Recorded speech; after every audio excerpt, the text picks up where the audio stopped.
Singer 201 in a very basic oak treadle table. The purpose of this video is just to introduce people to the idea of working a treadle machine.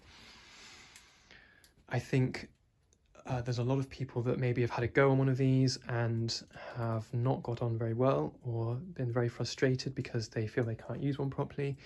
And also an idea that these were things that existed, before we had electricity, which they were, but they persisted. Treadle machines were around long after most homes were fitted with electricity. And there's a reason for that, because they are very, very usable. They're very controllable. They're not really a compromise. Yes, they require a little bit more effort, mostly in learning how to use them. That's where most people fall down. And I would say that I could use a treadle much better than I can use an electric machine. I find them much more controllable. So it might help some people just to have a few pointers. There are quite a few videos on the internet already about using a treadle, some of them helpful, some of them not so. It's certainly, something I've seen quite a lot is people using their hand to really race the flywheel around here and then try and keep up with their feet. That's really not a good way to go about it. It's not very helpful at all. So first thing is just have a little look at the basic components.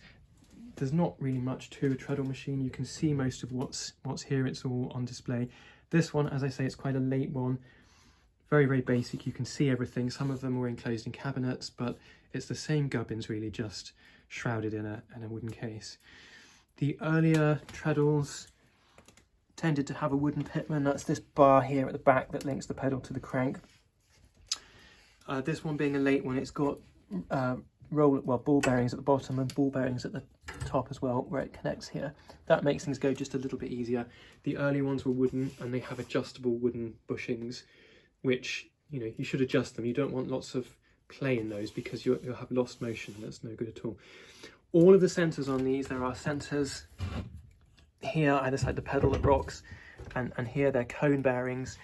They just need to be adjusted properly. Take them apart, clean them. They all have locking nuts on them so you can set them in the right place. You want to have just a little bit of end float so that things aren't binding. Make sure they're well oiled, make sure everything revolves nice and freely but is not sloppy. And the same goes for the machine really. You want a machine that's in good order. It doesn't have to be cosmetically beautiful, but it does have to run smoothly and not be gunked up with old oil or grease or nasties like that. It just makes life hard.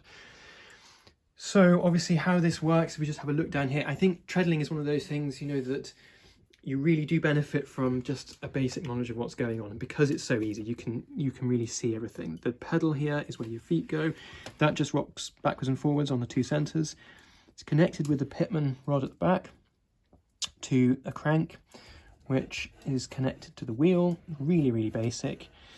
And the up and down motion of the pedal, like so, is transferred through the pitman and the crank and just turns the band wheel round. The wheel has a groove in it. This is for throwing the belt off if you want to take the belt off so that you can lift the machine up.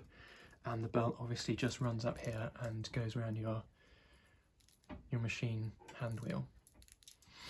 Now, I think there are two main reasons why people struggle with treadling. The first is that you can treadle equally easily in either direction. You can make the treadle run backwards very easily, just as easily as you can when it's going forwards. And actually, if you're not looking, just by feel, it's impossible to tell. They feel exactly the same, going in one direction to the other. The machine will only sew if it's going forwards. If you run it backwards, the threads will just all knot up underneath. Things aren't happening at the right time. It won't sew backwards. That doesn't happen. They have to be running in one direction. For Singer machines, that means that the balance wheel here, the hand wheel, is going over the top towards you. That's the direction they want to go in, nothing else. So you must always try and practice going in the right direction. If you've got a treadle that's of a different make, some of them do go in the other direction, but whatever it is, there's a right way and a wrong way. That's one reason. It's very easy to go backwards by mistake. The other reason is that if you look at the band wheel and the setup here, there are 2 points that are called dead centers, and that is where that crank here and the pitman are perfectly in line, and if we stop the machine in that position, no amount of moving the pedal will start it. It's jammed, and it will happen at that point, and it will happen when the crank is in line with the pitman down below as well. That will also be locked. So you cannot start the machine, you can't do anything with your feet to start the machine unless you get your toes through here and and shove the wheel around. So at that point, a little flick of the hand wheel is all that's needed to start it off. You don't need anything else. You don't need to, you know, encourage the thing to go around. That's not how it works. Your feet are providing the power, your hand just provides the direction to get it over the dead centres and to make sure it's going in a forwards direction. If you haven't stopped on one of the dead centres, so if you stop where this one is at the moment, I know that when I move my feet, the whole thing is going to move. Which direction it moves in is up to me, and I can turn it either way, look, so I'm sort of balanced at the moment. So if I'm sewing, just a little bit of a glance to the right, at the corner of my eye, and just check that the wheel is moving in the direction I want, which is that direction. Or you can give it a little flick. All right, but that's really all the intervention that's needed. There's nothing else. Everything else is done by the feet, and it's done in a smooth and controlled way.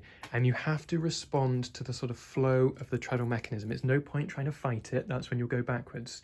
You have to go with it with each stroke until it naturally wants to change direction and keep up that rhythm. And it's quite therapeutic. The other mistake that people make is trying to see how fast they can go. That's absolutely pointless. Most people, you know, if you set this thing up and get it started off going, can treadle fast. That's just a question of keep putting energy into the pedal, and the momentum of everything will tell you when to do that. That's easy. It's treadling slowly that's difficult. That's when you have to get the depth of the strokes right with your feet to make sure you're not reversing the machine. So if you're one of these people that's just tried to make the thing go as fast as you possibly can, see if it can take off, that's great fun, but it doesn't really help you when you're sewing. So if you want to practice your treadling, disengage the clutch here. There's a little bit about it in most of the manuals. I've got a section on how to operate the treadle machine, and they make it sound really easy, which it's not. But disengage the clutch so that the wheel can go around without the stitching mechanism, and just practice starting well in either direction, but you want to, you know, make sure that you can choose to go forwards. If you're on a dead centre, then just give it a little flick. That's all you need. And practice treadling as slowly as you can. Okay, without reversing. And you might just need to take a little bit more speed, a little bit more momentum to get over those dead centres. There and there. And that's really all there is to it. And when you think you can do that fairly easily, just engage the clutch and give it a go. Don't thread the machine up, whatever you do. People threading it up and then going backwards and knotting threads up and all that sort of thing, it's completely pointless and not needed at all. Just whip this out and just put a piece of cloth under the foot or a bit of thick paper or something, and just see how slowly you can go. And of course, when you're doing this, you can easily see that you're going forwards because the material's moving in the right direction. And it will go in the wrong direction if you go backwards. You'll see I can make it go backwards, and it won't harm it if it's not threaded. It doesn't matter at all. But if it's threaded up, you'll be in all sorts of pickles.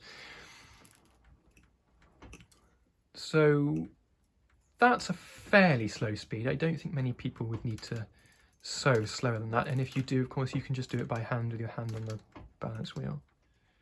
That's a fairly good speed. And then if you need to razz the thing, you know, you can get good speeds as well. Try not to go off the cuff. But like any skill, it looks easy when you can do it. It's not easy. It takes a bit to get used to, but it's perseverance. And I think just the trust and the knowledge that you can do it. People have used these types of machines for, well, at least the last 150 years, I should think. And they're perfectly usable. They won't let you down. And it's just a nice feeling that you can have one of these powered completely through your feet with no plugging in or anything. It's a great feeling.